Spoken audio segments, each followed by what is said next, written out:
It all started back at the Great Pyramid in 1997. 3 weeks before I was due to go out to Egypt, I severely injured my lower back.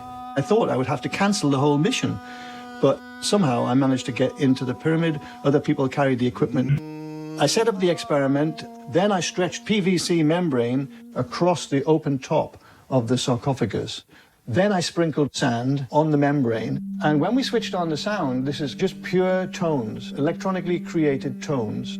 A whole range of ancient Egyptian hieroglyphs started to appear in the sand. First one was the hieroglyph for backbone, or spinal column. It was writhing about like a snake. Antiquities inspector, he was like, "How you do that? How you do that?"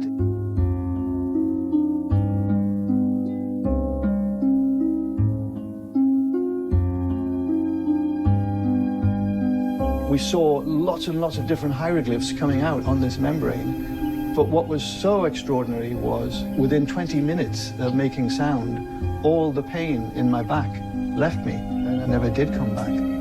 It's an extraordinary moment in my life that changed my life forever. My name is John Stuart Reid, and I'm an acoustic physics researcher. Pythagoras said that music could be used in place of medicine. It got my attention, and I thought, there must be some experiments that could be conducted where we can carefully measure the response of music to some sort of healing situation. The first experiment that I conceived of was using blood. You take a vial of blood and you place it into an incubator with a small loudspeaker in the incubator that's feeding music to that blood. At the same time that that's happening, we have another vial of the same blood. We have a Faraday cage, which is electromagnetically screened, but it's also a very, very quiet environment. So that blood is not receiving any music, it's just receiving quiet.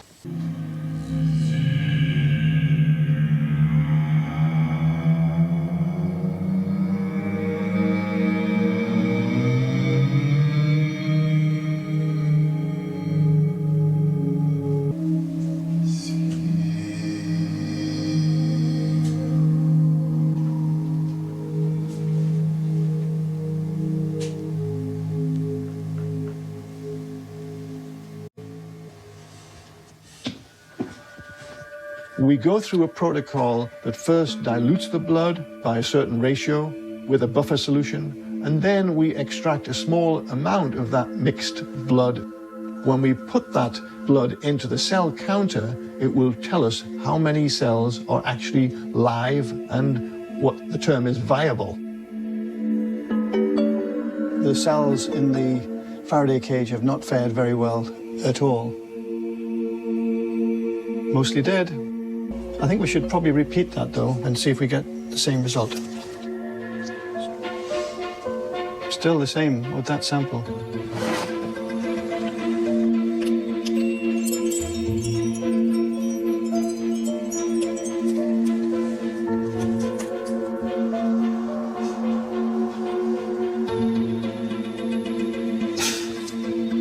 I hope you can see this. Dilute the sample. More cells alive than the cell counter can count. That's a huge difference between the music and the quiet. Is that true? Well, look. This is amazing. So I think we should repeat and see if we get the same result. Another. Above the range that it can count, cells that are transiting towards being dead have been actually re-enlivened to the extent that so many of them are now alive. It's really wonderful. An amazing result. Absolutely amazing. When we have a heartbeat, it creates a pressure wave, and that allows the hemoglobin molecules take in some oxygen from the blood. The low frequencies from Anders' voice are creating the similar sort of pressure waves that allows the blood to uptake the oxygen. When any beautiful sound enters into the water, what I see every day is a beautiful image. Beauty begets beauty. We are 90% water. Think about the membranes around every cell in our bodies receiving a beautiful pattern, a harmonious pattern. Those cells are all going to be beautifully massaged and feeling, wow, we're being supported here. And there's a very clear change when you compare a healthy cell sound with a cancer cell sound, which produces ugly pattern. So it's a whole new science. Yes, it is.